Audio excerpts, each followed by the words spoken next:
یہ دونوں مسافر یکساں ہو سکتے ہیں؟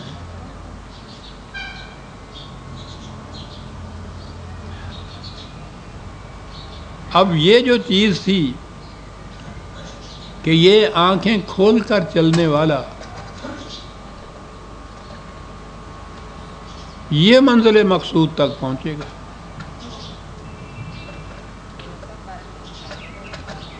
اب پھر آگے ایک بات آئی اور وہ یہ کہا کہ یہ جو آنکھیں کھول کر چلنے کی بات تھی، صرف آنکھ ہی نہیں، وہ تو سی ہے نا، عقل و فکر سے کام لینا، حواس کے ذریعے سے کام لینا، دل کے یا دماغ کے ذریعے سے فیصلہ کرنا، یہ ہے نا جو سوچ سمجھ کے چلنے والا ہے۔ جس طرح سے کہ ذرائع رزق جو تھے وہ تمام مخلوق کے لیے، تمام انسانوں کے لیے یکساں پیدا کر دیے، قرآن نے کہا کہ یہ جو سوچنے سمجھنے کی صلاحیتیں تھیں یا ان کے ذرائع تھے، یہ بھی ہر انسان کو ہم نے دے دیے۔ قُلْ هُوَ الَّذِي أَنشَأَكُمْ وَجَعَلَ لَكُمُ السَّمْعَ وَالْأَبْصَارَ وَالْأَفْئِدَةَ۔ دیکھیے کدھر سے کدھر لے آیا ہے۔ زمین کے ذرائع رزق کے انسانوں کی دنیا کی طرف آیا اور کہا یہ کہ سوچ سمجھ کر آنکھیں کھول کر چلنے والا اور اندھا دھند چلنے والے برابر نہیں ہو سکتے، اور آنکھیں کھول کر چلنے والوں کے متعلق کہا کہ ہم نے انسان کو پیدا کیا تو ہر انسان کو ہم نے دیکھنے سننے، یہ جتنے بھی آپ کے ہاں حواس خمسہ جن کو ہم کہتے ہیں نا، تو وہ قرآن عام طور پہ یہ دو چیزیں نمایاں طور پہ ان میں بیان کرتا ہے، ورنہ وہ تو ہے نا دیکھنا، سننا، سونگھنا، چکھنا، چھونا، ان کو کہتے ہیں 5 حواس خمسہ۔ تو ان میں وہ یہ جو حواس ہیں، یہ باہر کی کیفیت جو ہے یا باہر کی کوئی خبر جو ہے وہ اندر پہنچاتی ہے، اس تک جو فیصلہ کرتی ہے یہ چیز کہ ہمیں کیا کرنا چاہیے مجھے۔ یہ ذرائع ہیں ہمیشہ، جن کو حواس کہتے ہیں آپ، سینسز جن کو کہا جاتا ہے، یہ ذرائع ہیں باہر کے احوال اور کیفیات کو اندر تک پہنچانے کی۔ اب یہ اندر کیا چیز ہے جو یہ پھر فیصلہ کرتی ہے؟ وہ ایک گولی کی آواز آتی ہے کان کے ذریعے سے، اندر ایک چیز فیصلہ کرتی ہے، بندوق چلائی کسی نے، ایک چیخ وہاں سے اٹھتی ہے تو اس سے یہ ہوتا ہے کہ یہ تو میری پہچانی ہوئی ہے، ایک قدم اور آگے بڑھا۔ اب اس کے بعد پھر یہ چیز کہ مجھے اٹھ کے جانا چاہیے، یہ پھر ایک اور چیز ہے، اندر ایک چیز فیصلہ کرتی ہے جانا چاہیے۔ یہ بات دوسری طرف چلی جائے گی، یہ اندر سے فیصلہ کون کر رہا ہے، ابھی یہ چیز طے نہیں ہوئی۔ ہمارے ہاں تو یہ پرانے زمانے سے وہ دل کی بات چلی آتی تھی نا، کہ میرے دل نے یہ کہا، دل کا یہ فیصلہ ہوا۔ وہ دل تھا، مائنڈ اس کے لیے انہوں نے بھی اپنے ہاں رکھا تھا، لیکن ذرا آگے چل کے پھر انہوں نے کہا کہ یہ مائنڈ بھی نہیں ہے، کیونکہ مائنڈ کا تعلق جب وہاں سے ایڈجیکٹو بنایا نا مینٹل، تو وہ مینٹل ہاسپٹل ہو گیا، پاگل خانہ، تو اس کا تعلق دماغ سے ہوا۔ دماغ ہے، دل ہے، کچھ ہے، قرآن قلب بھی اس کو کہتا ہے اور فؤاد بھی کہتا ہے، اندر وہ صلاحیت جو باہر کی خبروں سے کسی نتیجے پہ پہنچتی۔ کہا یہ چیزیں انسان کو ہم نے پیدا کیا تو یہ چیزیں دے دی ہر بچے کو پیدائش کے ساتھ ہی، وہ جیسے ذرائع رزق دے دیے تھے یہ بھی دے دیا۔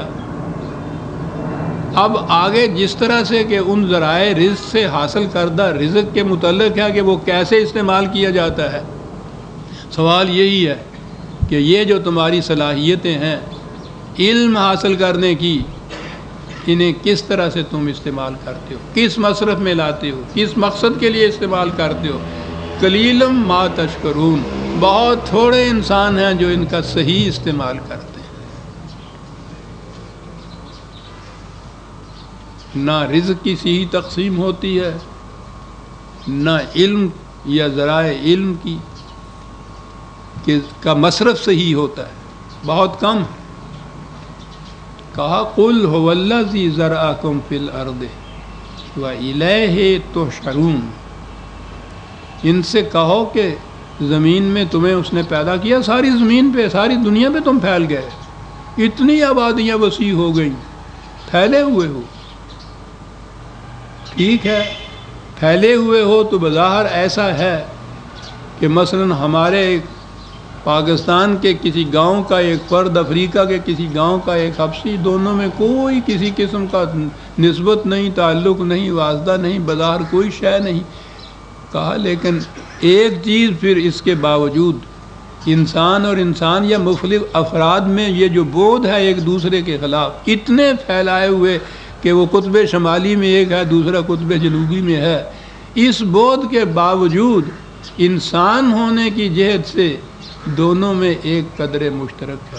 جس طرح سے یہ فطرت کے قوانین دونوں پہ یکساں طور پر لاگو ہوتے ہیں، ہوا پر دار و مدار ہے زندگی کا اس شخص کے بھی اور اس شخص کی بھی، پانی پر دار و مدار ہے زندگی کا اس کے بھی اور اس کا بھی۔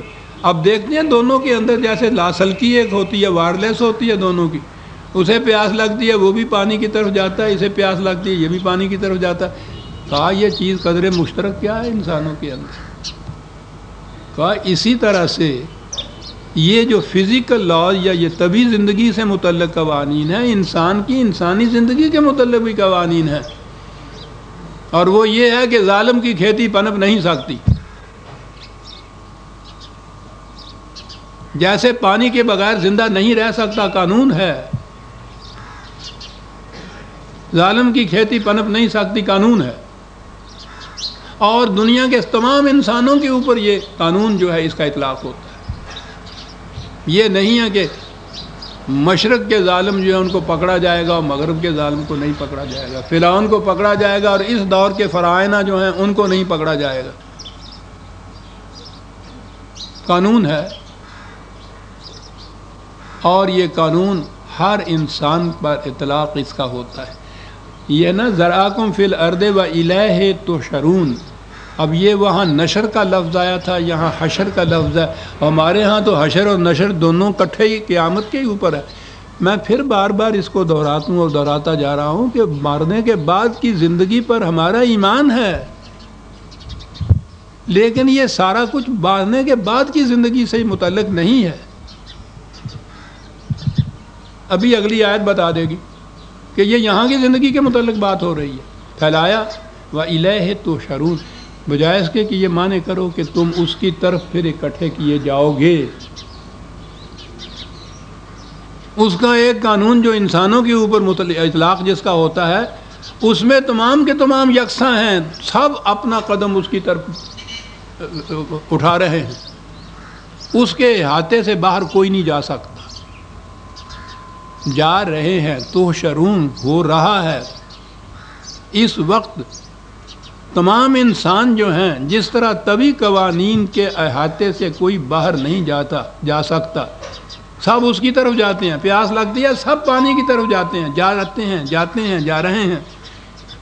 اسی طرح سے تمہیں محسوس تو نہیں ہوتا، لیکن جو بھی تم کسی قسم کی روش یا عمل اختیار کرو گے، وہ تمہارا قدم اس کے نتیجے کی طرف اٹھ رہا ہے۔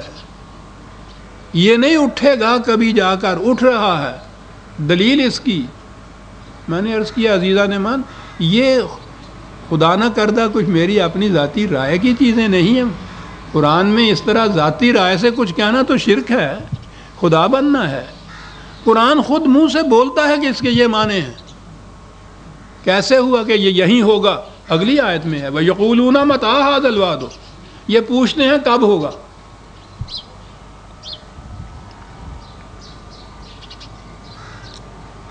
ان کنتم صادقین، کہتا کہ اگر تم سچے ہو اپنے اس دعوے میں کہ ظالم کی کھیتی پنپ نہیں سکتی، تو بتاؤ ظالم تو پنپ رہا ہے، تم پھر بھی کہے جا رہے ہو کہ نہیں یہ صحیح بات ہے۔ تو کہا کہ بتاؤ تو صحیح یہ کب ہوگا؟ روز ہمارے ہاں یہ سوال ہوتے ہیں، کب ہوگا؟ قل انما العلم عند اللہ ہے، کہتے ہیں پہلی بات تو یہ ہے کہ کسی کے عمل یا کسی قوم کی روش زندگی کے نتائج محسوس طور پر کب سامنے آئیں گے، یہ بات خدا کے قانون سے متعلق ہے اور وہی جانتا ہے۔